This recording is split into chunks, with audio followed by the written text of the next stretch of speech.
মাননীয় প্রধান উপদেষ্টা যে বক্তব্য রেখেছেন সেটি শুনে আমাদের কাছে অত্যন্ত হতাশ লেগেছে। শুধুমাত্র ৩৬ দিনের আন্দোলনে শেখ হাসিনার পতন হয়নি, এটি একটি ধারাবাহিক সংগ্রাম ছিল। বিচার শেষ হওয়ার আগে আওয়ামী লীগ নির্বাচনে অংশ নিতে পারবে না।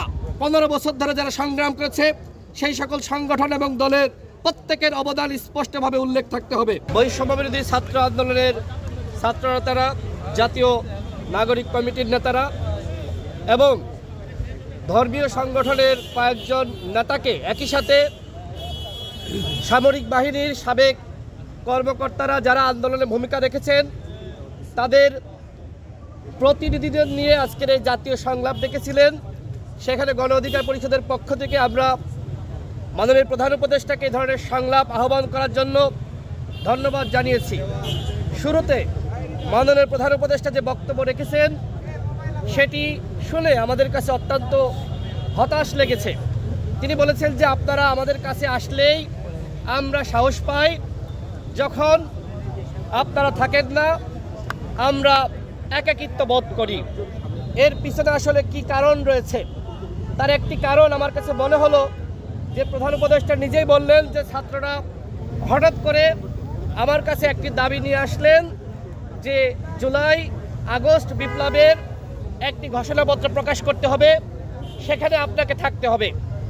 আমি তাদেরকে সাথে সাথে বললাম যে সমস্ত রাজনৈতিক দল এবং বিপ্লবে যারা অংশ নিয়েছে সেই শক্তির সাথে আলাপ আলোচনা ছাড়া আমি এই ধরনের ঘোষণা পাঠ করতে পারবো না।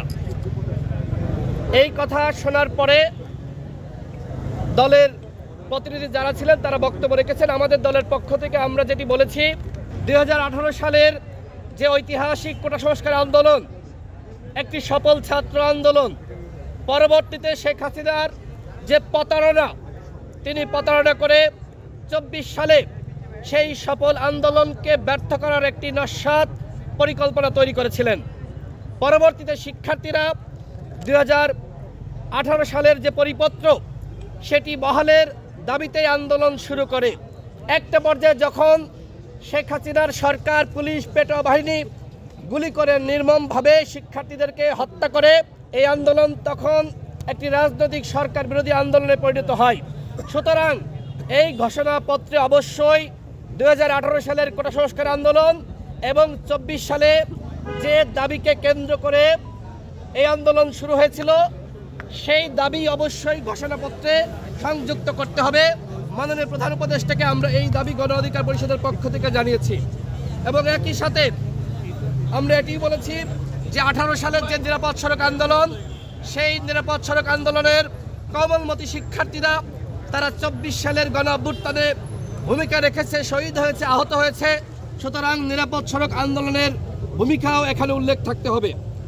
আমরা একই সাথে এই প্রস্তাব দিয়েছি, এই যে জুলাই বিপ্লব এটি একটি ধারাবাহিক আন্দোলনের ফসল।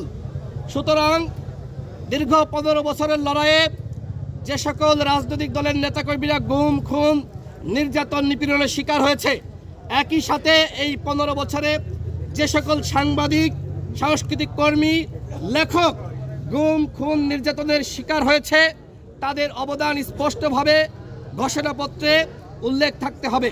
শুধুমাত্র ৩৬ দিনের আন্দোলনে শেখ হাসিনার পতন হয়নি, এটি একটি ধারাবাহিক সংগ্রাম ছিল এবং একটা পর্যায়ে গিয়ে হাসিনার পতন নিশ্চিত হয়েছে। সেই দাবি আমরা স্পষ্ট করেছি যে প্রত্যেকটা দল, সংগঠন এবং বিপ্লবে যারা অংশ নিয়েছে, শুধুমাত্র এই 2 মাস বা 1 মাস না, 15 বছর ধরে যারা সংগ্রাম করেছে সেই সকল সংগঠন এবং দলের প্রত্যেকের অবদান স্পষ্টভাবে উল্লেখ থাকতে হবে।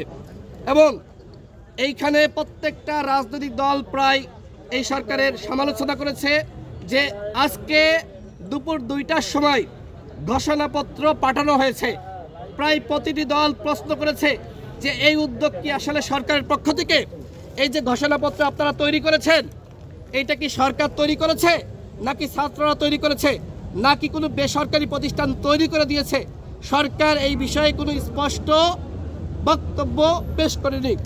আমরা সর্বশেষ যেটি বলেছি সেটি হলো জাতীয় ঐক্য এবং সংহতি ধরে রাখতে হবে।